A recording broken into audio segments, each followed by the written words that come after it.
துக்கம் சந்தோஷமாய் மாறும். உங்கள் கவலைகள் கண்ணீர் எல்லாம் மறைந்துவிடும். கலங்காதே மகனே, கலங்காதே மகளே, நம் இயேசு கைவிட மாட்டார். உங்கள் துக்கம் சந்தோஷமாய் மாறும். உங்கள் கவலைகள் கண்ணீர் எல்லாம் மறைந்துவிடும். கடந்ததை நினைத்து கலங்காதே, நடந்ததை மறந்துவிடு. கர்த்தர் புதியன செய்திடுவார், இன்றே நீ காண்பார், இன்றே நீ காண்பார். கலங்கிடவே வேண்டாம், கலங்கிடவே வேண்டாம். நம் இயேசு கைவிட மாட்டார், நம் இயேசு கைவிட மாட்டார். உங்கள் துக்கம் சந்தோஷமாய் மாறும். உங்கள் கவலைகள் கண்ணீர் எல்லாம் மறைந்துவிடும். ஹாய் குட்டீஸ், எல்லோரும் எப்படி இருக்கிறீங்க? ஹாப்பியாக இருக்கீங்கள்ல? ஏன்னா நம்ம இன்றைக்கி அதை தானே நம்ம அந்த பாடல் வழியாக பார்த்துருக்கோம். நம்மளுடைய துக்கம் எல்லாமே சந்தோஷமாய் மாறப்போகுது.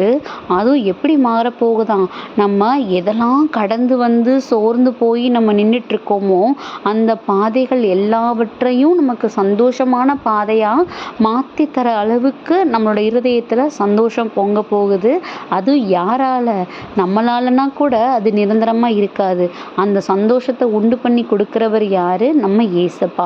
ஸோ அவரால் உண்டாக்கப்பட்ட சந்தோஷம் எப்பயுமே நம்ம லைஃப்பில் நிரந்தரமான சந்தோஷமாக இருக்கும் குட்டீஸ்.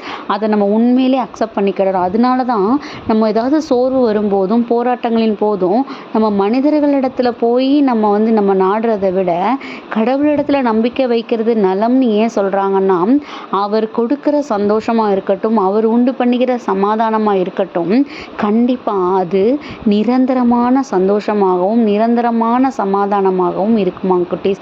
ஸோ இந்த விஷயத்தில் நம்ம எல்லாருமே பிளஸட், அப்படி தானே? ஏன்னா நம்ம எல்லாருமே அவருடைய செல்ல பிள்ளைகள். நம்ம எல்லாவற்றையுமே நம்ம லைஃப்பில் அவர் கைகளிலிருந்து தான் பெற்றுக்கொள்கிறோம். அப்படி அவர் கைகளிலேருந்து பெற்றுக்கொள்ளும் போது நமக்கு எதுவும் தீங்குரியதாக இருக்க போகிறது கிடையாது, எல்லாமே நன்மைக்குரியதாக தான் இருக்க போகுது. அப்படி தானே? இன்றைக்கும் பாருங்கள், மார்க் 11:24 படியாம், ஆகவே உங்களுக்கு சொல்கிறேன், நீங்கள் இறைவனிடம் வேண்டும் போது எவற்றையெல்லாம் கேட்பீர்களோ அவற்றை பெற்று விட்டீர்கள் என நம்புங்கள், நீங்கள் கேட்டபடியே உங்களுக்கு நடக்கும்னு கொடுத்துருக்காங்க வசனம். சூப்பரான வசனம் குட்டீஸ். ஆனால் நம்ம இதை செய்கிறது ரொம்ப கஷ்டம். ஏன்னா நம்ம எப்பயுமே லைஃப்பில் எல்லாரையுமே சந்தேகப்பட்டே பழகிட்டோம், அப்படி தானே? அதனால அந்த சந்தேகத்தை நம்ம என்ன பண்ணுறோம், நம்ம ஏசப்பா மேலேயும் நம்ம என்ன பண்ணுறோம், காட்டுறோம். ஏசப்பா கிட்ட ரொம்ப நம்பிக்கையாக ரொம்ப ஃபெய்த்தை நம்ம என்ன பண்ணுவோம், நம்ம ப்ரேயர் பண்ணிவிட்டு ஒரு விஷயத்தை தொடங்குவோம். அல்ல ஒரு விஷயத்தை அவரோட கையில் ஹேண்ட் ஓவர் பண்ணல நம்ம ரொம்ப நம்பிக்கையாக நம்ம ஹேண்ட் ஓவர் பண்ணுவோம்.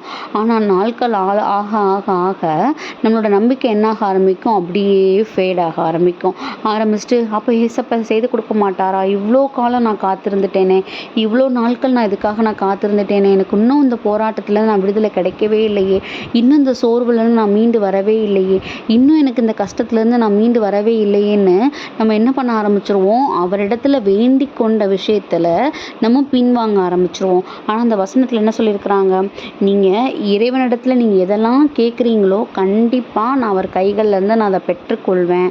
அவர் எனக்கு கொடுக்காம எங்கே போக போகிறாரு, எனக்கு கண்டிப்பாக அதை செய்து கொடுப்பாருன்னு ஒரு ஆணித்தரமான ஒரு விசுவாசம் அதில் இருக்கும்போது கண்டிப்பாக நம்ம கேட்டுக்கொண்ட எல்லாவற்றையும் 2 மடங்கா 1000 மடங்கா அதிகப்படுத்தி கொடுக்கறதுக்கு நம்ம ஏசப்பாவால் முடியும் குட்டீஸ். ஸோ நம்ம கைகளில் இருக்குது. ஏசப்பா மேலே ஒரு நம்பிக்கை, கடுகளவு விசுவாசம் நம்ம இடத்துல இருந்தால் கூட அது மலை போன்ற நம்பிக்கையை நமக்குள்ளே உண்டு பண்ணும். அந்த மலை போன்ற நம்பிக்கை நம்ம வாழ்க்கைக்கு தேவையான ஒரு மிகப்பெரிய ஆசீர்வாதத்தை கொண்டு வரும். நம்ம கற்றுக்கிடணும் குட்டீஸ். ஸோ நீங்கள் உலகத்தில் இருக்க மனிதர்கள் மேலே வைக்கிற நம்பிக்கையை எல்லாம் விட்டுட்டு ஏசப்பா மேலே முழு நம்பிக்கை நம்பிக்கையாக இருங்க. அவரிடத்துல ஒரு காரியத்தை ஒப்பு கொடுத்துட்டீங்களா, அந்த விஷயத்தையே மறந்துருங்க. ஏன்னா அதை அவர் சரி பண்ணி கொடுப்பாருங்கன்னு அவர் கைகளில் கொடுத்ததுக்கப்புறமா அதை குறித்து நம்ம யோசிக்கும்போது நம்ம ஏசப்பாவையே சந்தேகப்படுற மாதிரி. அப்போது நம்மளை யாராவது சந்தேகப்பட்டால் நமக்கு எவ்வளோ கோபம் வரும். அப்படி இருக்கிற பட்சத்தில் நம்ம ஏசப்பாவை சந்தேகப்படலாமா? ஏசப்பாவை நம்ம சந்தேகப்படக்கூடாது. அப்போது நம்ம ரொம்ப நம்பிக்கையாக அவரோட கரங்களில் இந்த காரியத்தை ஒப்பு கொடுத்துட்டேன், இனி நான் இதை பற்றி யோசிக்க போகிறதே கிடையாதுன்னு நம்ம எப்போ அதை கடந்து வர்றோமோ கண்டிப்பாக நம்மளை நிறைவான ஆசீர்வாதத்தை நம்ம கண்கள் அந்த விஷயத்தில் பார்க்கும் படிக்க அவர் செய்வார். ஸோ அதுக்காக ஏசப்பாட்ட ஒப்பு கொடுத்து ப்ரேயர் பண்ணுவோமா? அன்பான ஆண்டவரே, இந்த நேரத்திற்காக நன்றியப்பா தகப்பனே. இந்த நேரத்துலையும் கூட நாங்கள் வேண்டிக் கொண்ட எல்லாவற்றையும் தரவல்ல தேவன் எங்களோட இருக்கீங்கங்கிற விசுவாசத்தை எங்களுக்கு கொடுத்துருக்குறீங்க டாடி. இதில் நாங்கள் எப்பயும் பின்வாங்கிடாமல் உம்முடைய பிள்ளைகளாக இருக்கிறதுக்கு எங்களுக்கு தேவையான பலனையும் மேலான நிரந்தர விசுவாசத்தை நாங்கள் கொண்டிருக்கிறதுக்கு எங்கள் இதயத்தை எடுத்து பயன்படுத்துங்க. ஆமென்.